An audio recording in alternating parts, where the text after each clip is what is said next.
Why Japan wins at money. Why do Japanese families quietly build financial security while much of the world struggles, even with higher salaries? I live in Japan. I teach finance here. And what I've learned might change how you think about money forever. The Japanese Born Money Code. In Japan, money isn't chased, it's managed. Not loudly, but wisely. Not to impress, but to protect. Here, the question isn't how much do you earn? It's how much do you really need? And how intentionally can you use it? Let me take you inside the quiet habits that turn everyday people into long-term wealth builders. Cultural code. Japan saving mindset. When I ask my Japanese students, why do your parents save money? They answer without hesitation. To avoid shame, to stay independent, to honor the future. You see, here in Japan, wasting money feels like wasting karma. It's not about being frugal, it's about being respectful. There's a powerful cultural phrase, motenai. It means, what a waste. It acts like an emotional brake pedal, a whisper in your head. Think before you spend. Then comes kaizen, the idea that small repeated steps lead to big results. One less takeout, one unplugged charger, one thoughtful decision, day after day. Wealth builds silently. And the biggest fear? Becoming a financial burden.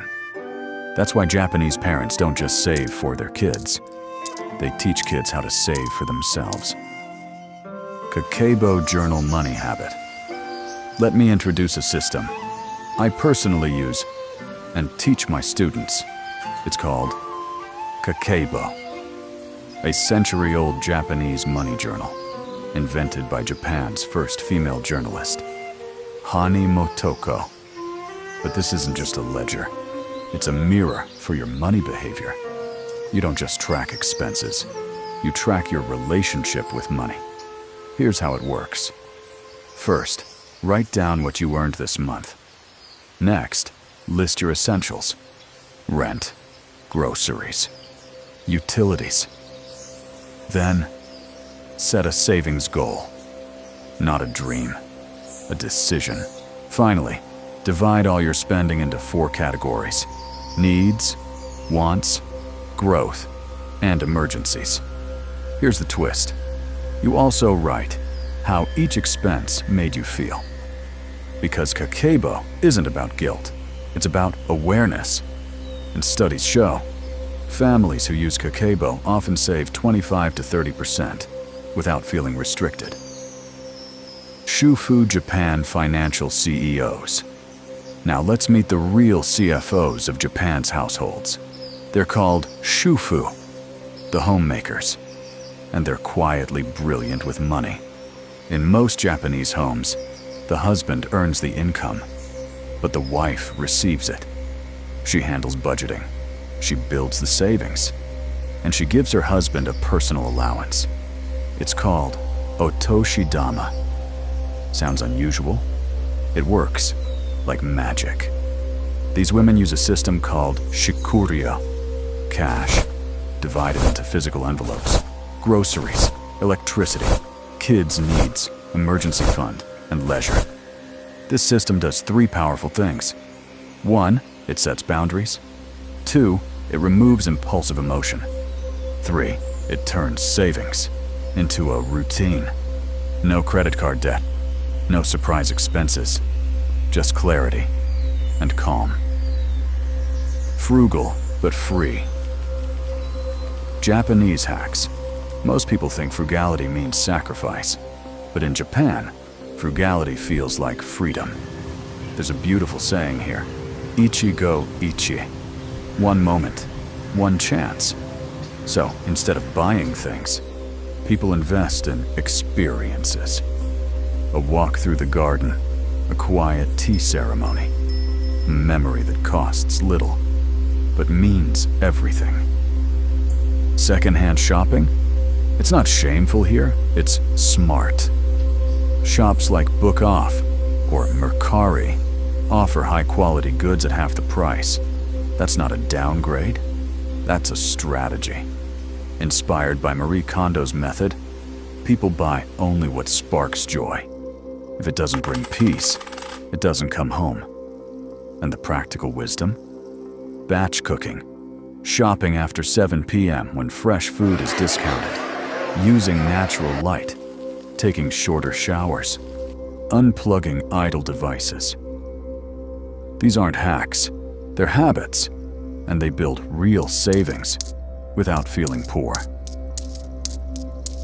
Silent wealth hikikami-gain mindset. Now here's what might surprise you most.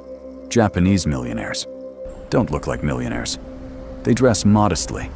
They drive average cars. They live in simple homes. Why? Because of a cultural value called hikikomi-gain. It means keep your wealth private. To show off is to invite instability. To stay quiet is to protect your future. They invest in government bonds, rental properties, long-term savings, diversified portfolios with low risk. They avoid high-stakes gambling and favor slow-growing peace. Recently, more young people are following the FIRE lifestyle. Financial independence, retire early, live simply, save aggressively, retire quietly. In Japan, wealth isn't about showing you have more. It's about needing less. No consumerism. Less more enough. In most of the world, we buy because we're told we're missing something. In Japan, people buy only when something is truly missing. They pause before every purchase. They ask, do I need this? Will it last? Does it fit into my home and into my life? Japanese homes are small, which means there's no room for clutter, physically or mentally. They buy fewer things, but those things last. Even clothing follows this principle. Many workers wear uniforms. It removes the pressure to impress. No keeping up, no comparing, just focus. This is how Japan avoids the trap of lifestyle inflation. They don't chase more, they protect enough. Conclusion: one habit changes future. After 12 years of living in Japan, one truth has stayed with me.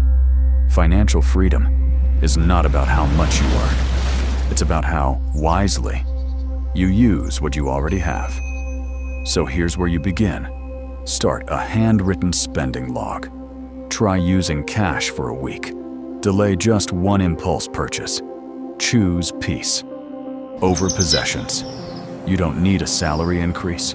You need a clarity upgrade. Because once you feel control, your entire mindset will shift. This is the Japanese way. And you don't have to live in Tokyo to live like this. Your future self will thank you for starting today. If this message made you pause, even for a moment, it means you're ready to grow. So like the video, subscribe to the channel, and start building wealth the quiet, powerful Japanese way.